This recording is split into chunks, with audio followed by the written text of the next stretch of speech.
Antes de comenzar con este episodio, me gustaría compartir un nuevo enfoque que le quiero dar a este podcast.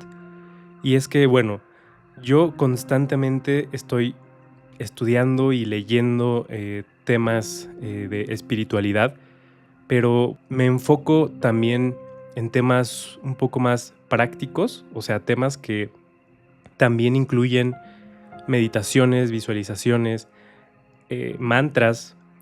Y a lo largo de estos últimos casi 2 años, he estado descubriendo y leyendo muchas cosas que realmente me encantaría compartir. Entonces pensé, pues si yo ya estoy leyendo y descubriendo cosas, ¿por qué no empezar a compartir todo esto que voy descubriendo con las personas que escuchen este podcast? Y eso es justamente lo que voy a empezar a hacer a partir de ahora. Este episodio en particular voy a citar un artículo que se encuentra dentro de un libro que se llama Conciencia, Energía y Ciencia Futura. El artículo se llama, en todo caso, ¿quiénes somos? Y toca el tema del origen del ser humano, pero lo que me gusta de este artículo y de este libro en particular es que toma evidencias científicas y que no se queda solo con la versión oficial, que claro, se podría pensar que la versión oficial es la única que existe y la verdadera, pero tenemos que tener en cuenta que detrás de esas versiones oficiales siempre hay intereses, siempre.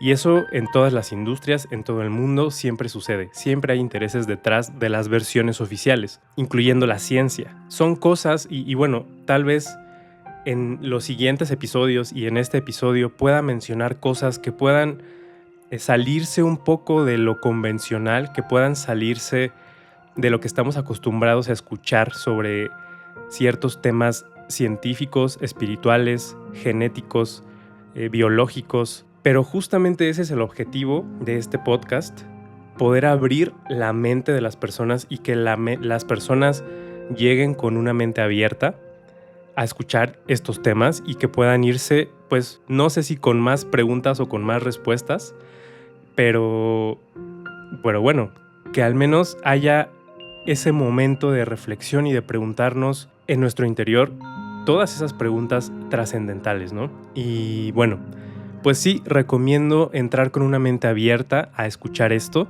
Yo puedo entender que muchas personas no compartan y no estén de acuerdo, y eso está bien, es normal. Si es tu caso, puedes comentarlo, claro que sí, y puedes abrir un debate. Pero también quiero decir que no hablo o no hago esto para debatir. Tampoco lo hago diciendo que es la verdad absoluta. Simplemente quiero compartir algo que estoy leyendo, descubriendo, que se me hace interesante y que no he visto en ningún otro lugar, en ningún podcast, realmente en ningún lugar he visto que alguien comparta esto, y se me hacen temas muy interesantes como para que se queden pues solo aquí.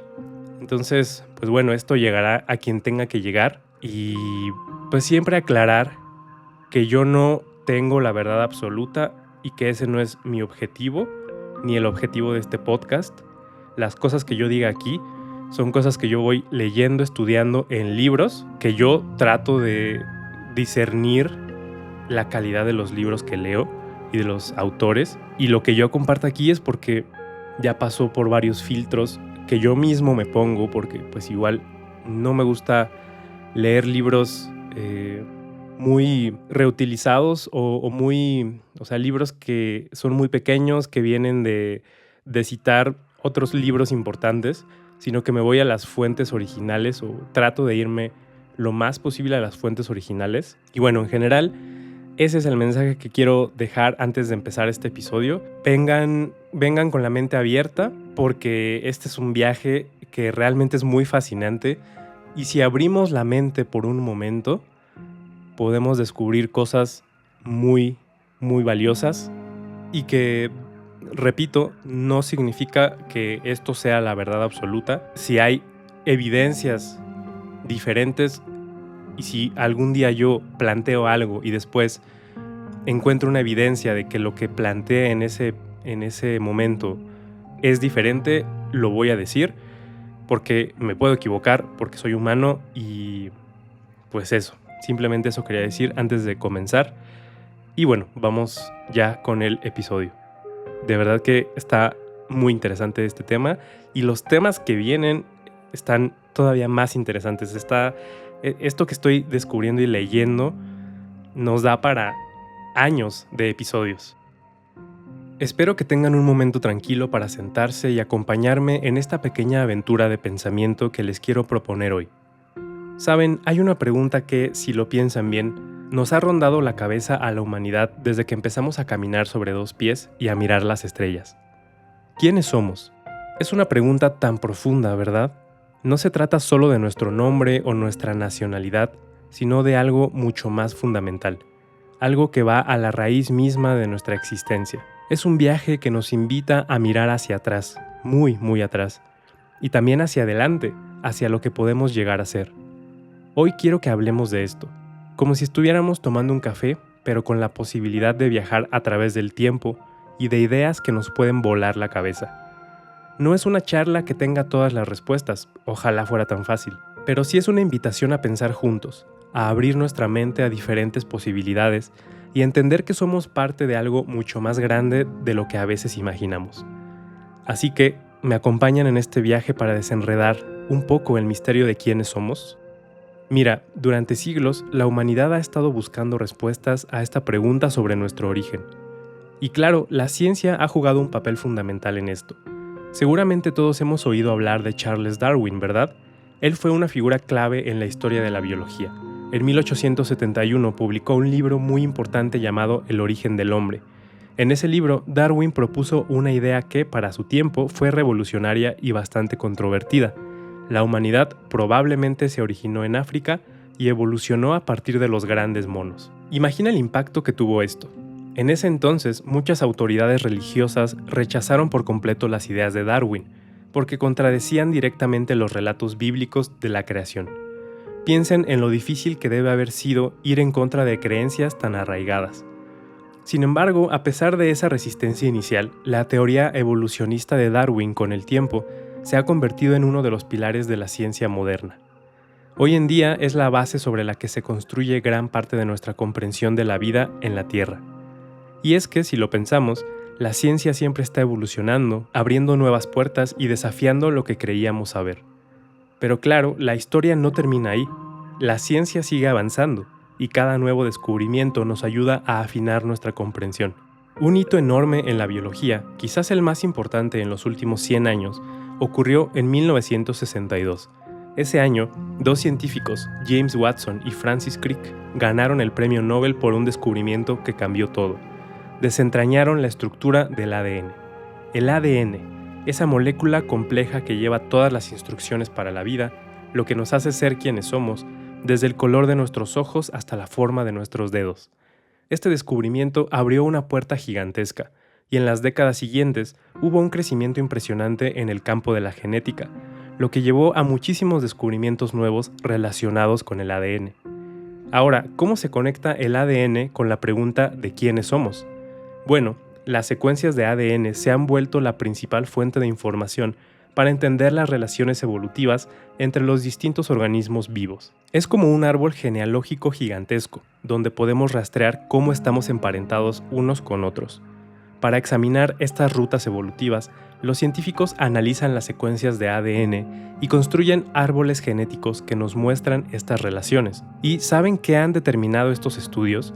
Que el linaje del chimpancé es el más cercano a nosotros, los humanos, seguido por el gorila como el siguiente linaje más cercano. O sea, somos primos, pero unos primos bastante cercanos en el gran árbol de la vida. Pero la cosa se pone aún más interesante y quizás un poco más compleja cuando hablamos del ADN mitocondrial, o ADN-MT para abreviar. Los estudios recientes del ADN, especialmente el que se encuentra en la mitocondria humana, han planteado algunos problemas significativos para los evolucionistas darwinistas. Las mitocondrias son como pequeñas plantas de energía dentro de nuestras células. Son organelos especializados que generan la energía que necesitamos para vivir. Y aquí viene lo fascinante. Debido a que el espermatozoide no contiene mitocondrias, todas las mitocondrias de nuestras células provienen exclusivamente del óvulo. Esto significa que el ADN mitocondrial es únicamente materno, es decir, solo lo heredamos de nuestra madre. Esto es clave porque al analizar este ADN MT, los científicos han podido rastrear nuestro origen materno hasta una EVA original. A esta figura se le conoce como la EVA mitocondrial. Los análisis del ADN MT y las variaciones y mutaciones en sus secuencias han arrojado una fecha inicial para esta EVA mitocondrial humana original con una precisión bastante sorprendente. Se estima que tiene menos de 200.000 años de antigüedad. Ahora, este dato de menos de 200.000 años para el origen de nuestra especie plantea un desafío importante, especialmente para algunos evolucionistas darwinistas. ¿Por qué? Porque les resulta difícil explicar cómo los cambios a nivel de especie pueden evolucionar a partir de mutaciones genéticas a nivel celular en un marco de tiempo tan relativamente corto. Piensen en esto, si nuestra especie tiene un origen tan reciente, ¿cómo es posible que se hayan producido tantos cambios genéticos y evolutivos en tan poco tiempo? Es un rompecabezas. La ciencia ortodoxa, la que se enseña en las universidades y libros de texto, sostiene que los cambios evolutivos en una especie ocurren a través de mutaciones aleatorias del ADN, es decir, pequeños cambios genéticos a nivel celular. Lo que llamamos microevolución impulsan la macroevolución. Pero aquí el autor nos dice que esta perspectiva, por muy popular que sea, no siempre se sostiene ante la evidencia científica que demuestra lo contrario.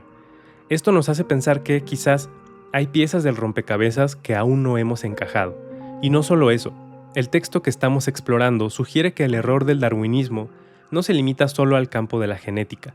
Nos invita a considerar la posibilidad de que la hipótesis de la EVA mitocondrial, con ese origen tan reciente de 200.000 años, podría estar encubriendo un gran descubrimiento científico. ¿A qué se refiere? A que podría haber bloqueado la publicación de hallazgos arqueológicos que son realmente asombrosos. Huesos y artefactos que demuestran que seres tipo humano existieron en la Tierra hace millones de años. Si esto fuera cierto, la progresión arqueológica ordenada que solemos escuchar, Australopithecus, Homo habilis, Homo erectus y así sucesivamente, estaría equivocada. Esto suena como una locura. Nuestro texto menciona que este supuesto encubrimiento está muy bien documentado en un libro llamado The Hidden Story of the Human Race de Michael A. Cremo y Richard L. Thompson. Estos autores presentan muchísima evidencia de que los prejuicios de los evolucionistas han actuado como una especie de filtro de científicos que ha impedido que cierta información llegue al conocimiento público. Es como si la ciencia establecida a veces tuviera una dificultad para aceptar aquello que desafía sus paradigmas. Aquí es donde entra una perspectiva fascinante de un investigador llamado Lloyd P. Él fue miembro del personal de Northrop Corporation, una empresa conocida por su tecnología. P siguió una línea de investigación que nos hace cuestionar mucho lo que creemos saber. De hecho, su trabajo se titula Todo lo que usted sabe está equivocado. P sostiene que el registro fósil que tenemos no muestra una progresión legítima del ser humano desde un pasado remoto de la Tierra. Es decir, que el darwinismo, tal como lo entendemos, no puede explicar cómo llegamos a ser humanos. P nos empuja a mirar más allá de la arqueología tradicional de los homínidos. Él nos habla de los hominoides, que son los animales que se parecen mucho a los humanos, pero que claramente no lo son. Él usa el término hominoides para distinguir a estos seres de nuestros predecesores evolutivos. Un hominoide se refiere a la superfamilia Hominoidea, que incluye a los monos y humanos, tanto vivos como fósiles. El término homínido, por otro lado, se usa para los miembros de la familia Hominidae, que incluye a los humanos normales y a los homínidos fósiles. Pero basándose en estudios de secuencia de ADN, muchos paleoantropólogos argumentan que los Hominidae deberían incluir a los monos africanos y humanos, y diferenciarlos a nivel de subfamilia. Lo que Pi hace es usar el término hominoide para referirse a criaturas como el Sasquatch, el Yeti, las almas y los Captars. Estas son criaturas que han sido identificadas en varias culturas, pero que, según la ciencia ortodoxa, carecen de documentación científica para ser consideradas. Sin embargo, Pi presenta evidencia convincente y relatos de testigos oculares de 4 tipos distintos de estas criaturas cripto-hominoides que, supuestamente, todavía viven en áreas silvestres remotas. Uno de los casos más interesantes es el de las almas, descritas por el Dr. Boris Porshnev, un científico e historiador de la ex Unión Soviética.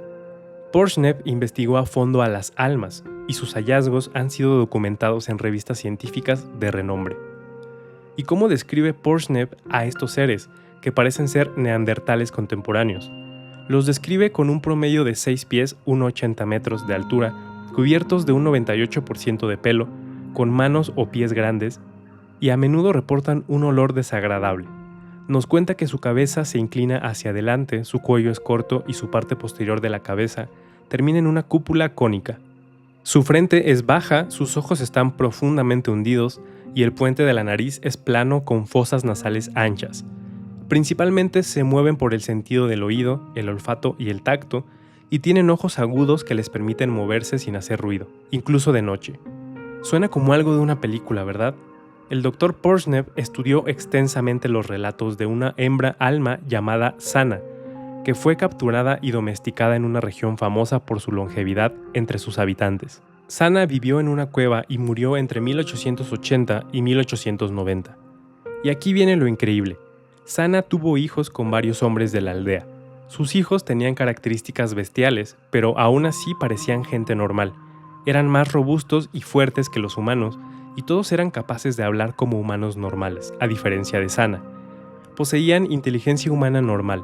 Quit, uno de los hijos de Sana, murió en 1954 y es el más conocido, y se sabe que existen numerosos descendientes suyos en toda la República de Abjasia. Esta nueva evidencia de Sana y sus descendientes, si se publicara, desafía la narrativa de la evolución. La unión sexual de Sana con los humanos es una prueba notable de la compatibilidad genética entre un hominoide humanoide y un humano. ¿Se imaginan? Esto sugiere que en el pasado pudo haber habido una unión entre humanos y estas criaturas, lo que tuvo descendencia sucesiva. Normalmente, cuando dos especies diferentes se cruzan, como un burro y una yegua que producen una mula, la descendencia es estéril, pero en el caso de Sana, sus hijos eran fértiles, lo que es un dato que nos obliga a repensar muchas cosas. Esto, de ser confirmado, podría provocar que estudiemos nuestra historia genética humana de una forma completamente nueva. Y no solo eso, los nuevos estudios del genoma humano, nuestro ADN completo, han revelado algo muy interesante. Tenemos solo unos pocos defectos genéticos en nuestro acervo genético, es decir, la mayoría de las enfermedades genéticas humanas son raras. Comparado con el chimpancé, nuestro linaje genético tiene solo unos pocos defectos en su ADN. Y curiosamente, los humanos tenemos 46 cromosomas, 23 pares, mientras que los chimpancés tienen 48, 24 pares. La evolución, según la teoría tradicional, sugeriría que más cromosomas equivaldrían a una especie superior o más compleja, pero esto no se ajusta a lo que vemos en el ADN. Esto nos hace pensar de nuevo, ¿qué hay detrás de esta aparente paradoja? Aquí es donde entramos en un terreno que puede sonar a ciencia ficción, pero que para algunos es una explicación muy seria. ¿Es posible que la evolución humana haya sido impulsada por una fuerza externa, por una manipulación genética? Algunos eruditos han interpretado los antiguos relatos bíblicos de la creación del Génesis como un intento de los humanos de la época de comprender un proceso técnico de genética que simplemente no podían entender. Y aquí aparece un personaje fascinante, Zecharia Sitchin. Él fue un experto en lenguas antiguas del Medio Oriente y un autor muy influyente. Sitchin fue quien popularizó la idea de que los antiguos sumerios, una civilización increíblemente avanzada, registraron la historia de la manipulación genética en sus textos. Él analizó y tradujo miles de tablillas de barro cocido escritas en cuneiforme, el sistema de escritura de los sumerios, y a través de esas traducciones encontró algo que nos deja pensando. Los sumerios, por ejemplo, fueron una civilización que apareció repentinamente después de la era neolítica, en un tiempo muy temprano de desarrollo evolutivo. Sus registros, preservados en tablillas de barro, incluyen un sistema numérico sexagesimal, basado en 6 y 60, que todavía usamos hoy en día para dividir el tiempo, 60 minutos en una hora, 24 horas en un día, y el círculo 360 grados. Imagínense, también fueron los primeros en crear un calendario y dividieron el día en 24 horas. Las traducciones de textos sumerios, acadios, asirios y babilonios nos han dado la base de muchos de nuestros mitos y cuentos. Según las interpretaciones de Zecharia Sitchin, la cosmología de esta antigua civilización era realmente sorprendente. Sitchin afirmaba que los relatos de los sumerios describían un evento cósmico cataclísmico. Este evento implicaba una interacción violenta entre cuerpos planetarios en nuestro propio sistema solar, y según Sitchin, fue esta colisión o interacción a gran escala la que dio origen a la Tierra y la Luna en su forma y ubicación actuales. Al principio, otros expertos que tradujeron estos textos los consideraban simples mitos y fantasías, pero cuando Zecharia Sitchin publicó su análisis e interpretaciones, se empezó a considerar que estos antiguos mitos podrían ser, de hecho, un registro histórico preciso. Es como si estuviéramos redescubriendo que nuestros lentos procesos evolutivos, tal vez, recibieron influencias que se originaron fuera de nuestro planeta. Los sumerios atribuían todo su conocimiento a una raza superior que los creó y vivió con ellos. A estos seres los llamaban los Anunnaki, seres con apariencia humana que descendieron a la Tierra desde un planeta llamado Nibiru. Nos lo presentan como seres del tipo Dios y su padre celestial se llamaba Anu. Y aquí viene la gran cuestión. Según estas interpretaciones, los trabajadores primitivos fueron creados genéticamente como una especie de esclavos, porque la élite Anunnaki no quería hacer el trabajo pesado. Y para lograr esto, un Anunnaki llamado Enki, junto con otros, realizaron experimentos genéticos. Estos cambios genéticos, sumados a la unión entre hombres Anunnaki y mujeres trabajadoras primitivas, produjeron los híbridos que hoy conocemos como humanos. ¿Les suena a algo? Esto conecta con una interpretación un poco distinta de nuestros textos sagrados. Los textos sánscritos, por ejemplo, nos hablan de un huevo cósmico conectado con lo divino, y pasajes como el Génesis 6, 1-2 nos dicen: cuando los hombres comenzaron a multiplicarse sobre la faz de la tierra y les nacieron hijas, los hijos de Dios vieron que las hijas de los hombres eran hermosas, y tomaron para sí mujeres, escogiendo entre todas ellas las que quisieron. Estas frases, interpretadas bajo esta nueva luz, sugieren que pudo haber una influencia clara de unos hijos de Dios que causaron estragos en la genética humana. Es una idea que nos sacude por completo. Nos invita a considerar si los procesos evolutivos también fueron influenciados por fuerzas que van más allá de nuestra comprensión material. Pero no nos quedemos solo en el pasado, por muy fascinante que sea. Traigamos esta reflexión al presente y miremos hacia nuestro futuro. Estamos en una era de cambios monumentales. Un futurista llamado Alvin Toffler, en su libro Impacto Futuro, publicado hace más de 30 años, ya señalaba que la idea de que los humanos tenemos una capacidad limitada para el cambio es errónea. Decía que demasiados cambios e innovaciones producen un impacto futuro que genera inestabilidad personal y social. Y esto lo vemos hoy. La velocidad a la que cambia el mundo es abrumadora. Sin embargo, a diferencia de cualquier otra especie, los humanos estamos increíblemente capacitados para adaptarnos y cambiar. Es una de nuestras mayores fortalezas. Gran parte de lo que somos, nuestra conducta, no está programada genéticamente como la de un insecto, por ejemplo. En cambio, modelamos nuestra conducta a partir de las experiencias cercanas a nosotros, de nuestros padres y de nuestra propia experiencia de aprendizaje. Y lo hacemos sobre todo a través de nuestra conciencia cultural, el lenguaje, las costumbres, el conocimiento y todos los artefactos que creamos. Este campo de la cultura es como un yacimiento exógeno que complementa nuestro yacimiento genético. Es decir, no solo estamos determinados por nuestros genes, sino también por todo lo que aprendemos, creamos y compartimos como sociedad. Y lo más asombroso es que, con los avances en genética, estamos empezando a modificar directamente nuestra propia composición genética a través de terapias génicas. Podemos tener mejoras individuales y colectivas en nuestro genoma humano. Es una responsabilidad enorme, pero también una posibilidad inmensa. Hemos transitado de una era donde concebíamos una Tierra plana a una Tierra esférica, y hoy nos estamos abriendo a una perspectiva hiperdimensional. Esto es un salto gigantesco en nuestra forma de ver el universo y nuestro lugar en él. Ya no somos solo seres físicos de 3 dimensiones. Estamos siendo desafiados a expandir nuestra mente y a ver la realidad de maneras que antes ni imaginábamos. Esta reflexión profunda sobre quiénes somos no es solo un ejercicio intelectual, es un llamado a reexaminarnos a nosotros mismos, a darnos cuenta de que somos el producto de todo lo que hemos sido hasta ahora y que tenemos el poder de transformarnos. Es un desafío a remodelarnos individual y colectivamente, a ir más allá de las limitaciones de nuestro pasado, del espacio y del tiempo, para alcanzar una relación con un nivel de conciencia inmensamente mayor. Así que la pregunta ¿quiénes somos? Sigue abierta. No tiene una respuesta simple ni una única. Es una pregunta que nos invita a la curiosidad, a la humildad y a la maravilla. Nos invita a reconocer que somos seres complejos, misteriosos, con un potencial ilimitado. Ya sea que creamos en la evolución darwiniana, en la intervención de seres antiguos o una mezcla de todo, lo cierto es que estamos en un punto crucial de nuestra historia, un punto en el que tenemos más conocimiento que nunca y la capacidad de influir directamente en nuestro futuro. Espero que esta charla les haya dado algo en qué pensar, algo que los invite a mirar el mundo y a ustedes mismos con nuevos ojos. Gracias por acompañarme en este viaje, por abrir su mente y su corazón a estas ideas.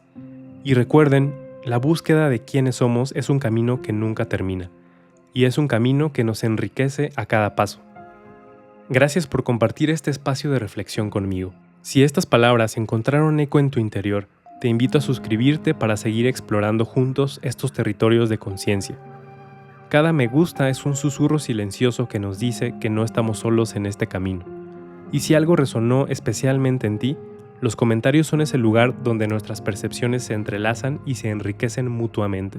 Quizás conozcas a alguien que también busca estos espacios de contemplación en medio del ruido digital.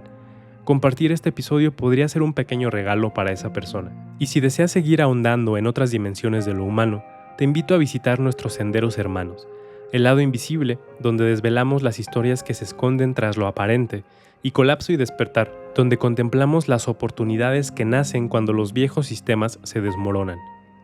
En ladoinvisible.com encontrarás un refugio digital con reflexiones más profundas, escritos que no caben en el formato audio y una comunidad de buscadores como tú. Nos seguiremos encontrando en este espacio, donde la espiritualidad se filtra entre los cables y las pantallas.